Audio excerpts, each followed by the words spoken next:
위고 브루스 남아공 축구 국가대표팀 감독이 멕시코전 졸전 이후 남아공 매체와 레전드들로부터 잡돌이를 당하고 있다. 전술 선택부터 문제가 있었다는 평가가 지배적이다. 브루스 감독이 이끄는 남아공은 12일 새벽 4시 한국 시각 멕시코시티에 위치한 에스타디오 아스테카에서 벌어졌던 2026 피파 북중미 월드컵 개막전 멕시코와 대결에서 무기력한 0-2 패배를 당했다.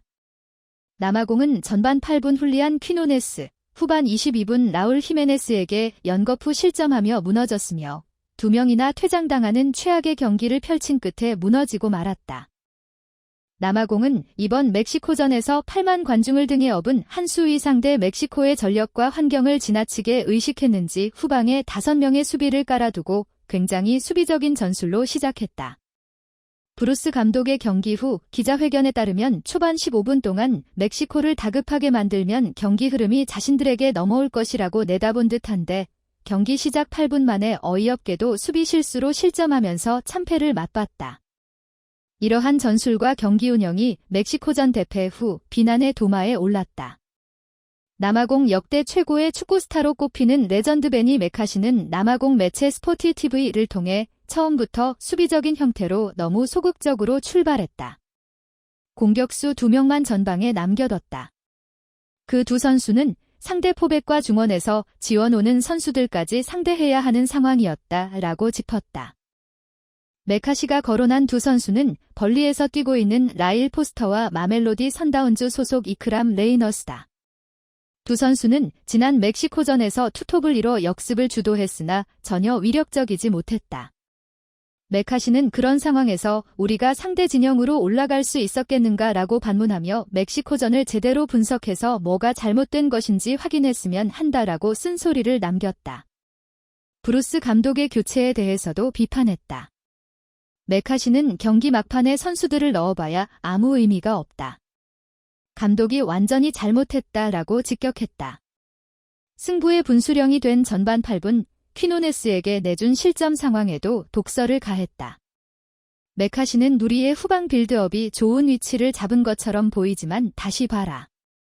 멕시코는 우리가 그쪽으로 볼을 보내도록 함정을 파놓았다라며 그 중요한 시점에서 먼저 실점하면 그때부터 내리막지라고 비판했다. 메카시뿐만 아니라 소에탄, 사커라두마 등 남아공 매체들 역시 브루스 감독의 소극적 경기 운영에 대해 강하게 비판하고 있다. 특히 기세 싸움이 중요한 개막전에서 5-3-2 포메이션을 들고 나와 일방적으로 두들겨 맞는 흐름에 놓인 것에 일제히 비판 기사를 쏟아내고 있다. 브루스 감독은 경기 후 기자회견에서 자신의 전술보다는 2명을 퇴장시킨 심판 판정을 비판하고 있으나 귀담아 듣는 남아공 매체는 거의 없다. 이런 가운데 홀로 고군분투한 골키퍼 로넨 윌리엄스가 인터뷰를 통해 감독 대신 전술적인 문제가 아니라고 변호하는 일도 있었다. 윌리엄스는 멕시코가 예상 밖의 포메이션을 들고 나온 게 패인이라고 주장했다.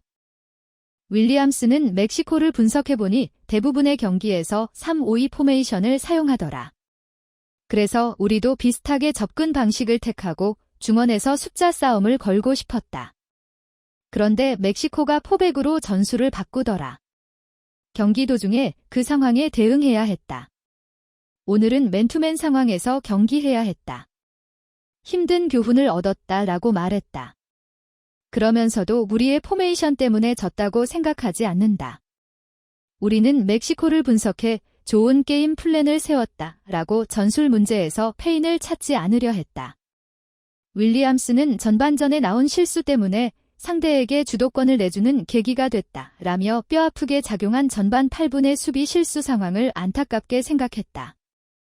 한편 첫 경기 멕시코전에서 패하며 벼랑 끝에 내몰린 남아공은 오는 19일 새벽 1시 미국 애틀란타 스타디움에서 한국의 석패한 체코와 A그룹 2라운드를 치르게 된다.